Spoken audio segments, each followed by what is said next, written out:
ay rated SPG. Striktong patnubay at gabay ng magulang ang kailangan. Maaaring may masiselang tema, lengguwahe, karahasan, sexual, horror o droga na hindi angkop sa mga bata.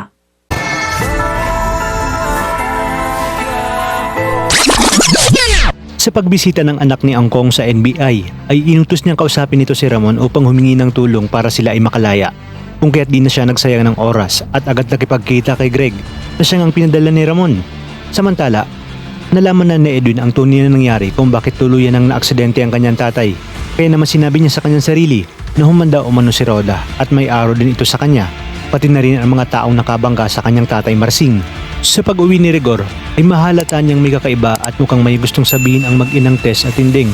Dito nga ay sinabi ni Tess na kailangan umano ni Tanggol ang tulong ni Rigor dahil sa drogang nadampot nito nang nangyari ang malaking raid habang nagtatrabaho ng matiwasay sina Tanggol at Mokang sa isang hotel. Dagdag pa ni Tinding na pag tinulungan nito si Tanggol ay baka ito pa ang dahilan upang makabalik siyang muli sa serbisyo.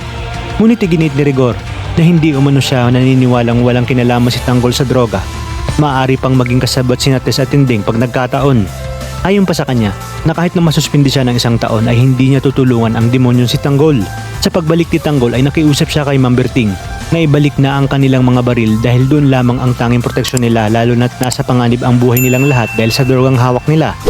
Muling nakiusap si Tess kay Rigor at nagmakaawa na tulungan si Tanggol. Sinabi ni Rigor na ang tanging tulong na magagawa niya kay Tanggol ay ipakulong ito para magtinuna. Habang papauwi naman si Rigor ay naalala niya ang taong muntik niya ng mabangga ay ang pulis palang gusto siyang patayin. Kung kaya't hintayin umano nito ang balik niya dahil sisiguraduhin niyang magbabayad ito. At dahil alam na ni Olga na palapit si Ramon sa katotohanan upang mahanap niya ang kanyang anak, ay inutusan niya si Greg at tapusin na si Tanggol at puntahan ito mismo sa Quiapo.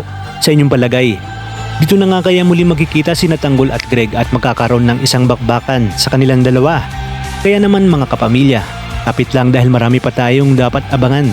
Ito lang sa bagong tinututukan ng Sambayanan, ang FPJ's Batang Quiapo.